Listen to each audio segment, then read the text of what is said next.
দেখো গাইস, আমাদের ফ্রি ফায়ারের মডারেটর কিন্তু এখানে কিন্তু স্কলারশিপের সার্টিফিকেট, আর দেখো এখানে কিন্তু গেম আনবেনের অনেক নিউজ এসে পড়েছে।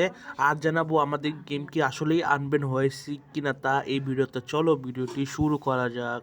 আর আজকে কিন্তু 24 জানুয়ারি, আজকে কিন্তু 4টার সময় লাইভ আছে। তোমরা কিন্তু লাইভে অবশ্যই জয়েন করবা, তাতে তোমরা অনেকগুলো রিডিম কোড পাবা।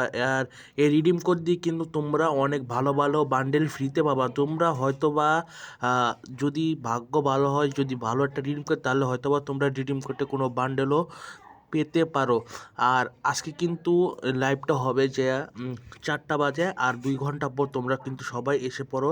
তো থাম্বনেলে যে ভিডিওটি বললাম যে ফ্রি ফায়ার আনব্যানের বিষয়টি, সেই ভিডিওটি নিয়ে এখন কথা বলি, সেই বিষয়টি নিয়ে এখন কথা বলি।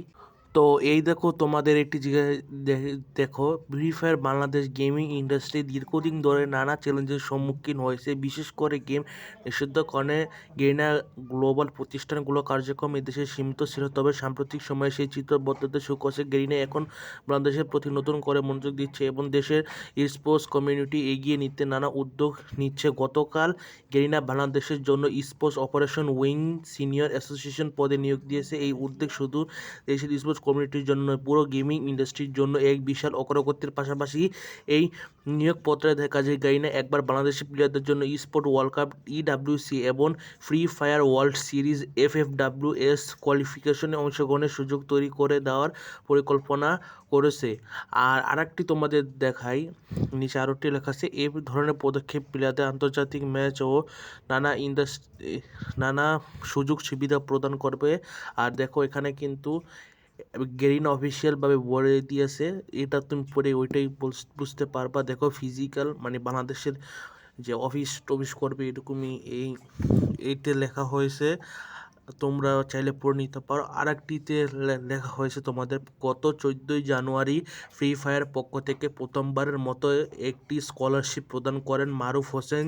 জেনেটিক স্পোর্টস আয়োজিত সেমিনারে স্কলারশিপ গ্রহণ করেন আইসিটি ডিভিশনের এনডিসি মাননীয় সচিব শীর্ষ হায়দার চৌধুরী এবং যুব ক্রীড়া মন্ত্রণালয়ের সচিব মোহাম্মদ রেজাউল মাসুদ। স্পোর্টের স্বীকৃত উন্নয়নের লক্ষ্যে উদ্যোগটি ছিল একটি মাইলফলক, তরুণ প্রজন্মের জন্য নতুন সুযোগ সৃষ্টি এবং স্পোর্টসকে একটি পেশাগত দক্ষতা।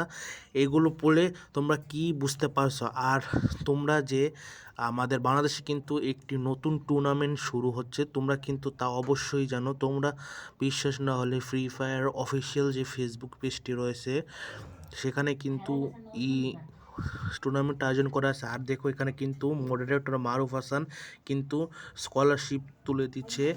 আর আগে যখন বাংলাদেশে ফ্রি ফায়ার ব্যান ছিল, তখন কিন্তু কোনো রকম রিডিম কোড ছিল না, আর রিডিম কোড দিত না। আর এখন কিন্তু দেওয়া শুরু করছে। আর অফিসিয়াল কিন্তু তোমাদের দেখাচ্ছি, বাংলাদেশে স্পোর্টস বাংলাদেশ অফিসিয়াল ফেসবুক পেজে কিন্তু এখানে টুর্নামেন্টের লাইভও করা হচ্ছে, যা কিন্তু ইঙ্গিত যে গেম আনব্যান হয়ে গিয়েছে এবং তারা কিন্তু টুর্নামেন্ট করছে। আগে যখন গেম ব্যান ছিল তখন কিন্তু কোনো ধরনের টুর্নামেন্ট কত না, তারা কিন্তু দেখো তাদের অফিসিয়াল যে ফেসবুক পেজ রয়েছে সেটাই কিন্তু টুর্নামেন্ট। তোমাদের বিশ্বাস না হলে আমি ভিডিওটি প্লে করে দেখাচ্ছি। দেখো এখানে কিন্তু অফিসিয়াল কিন্তু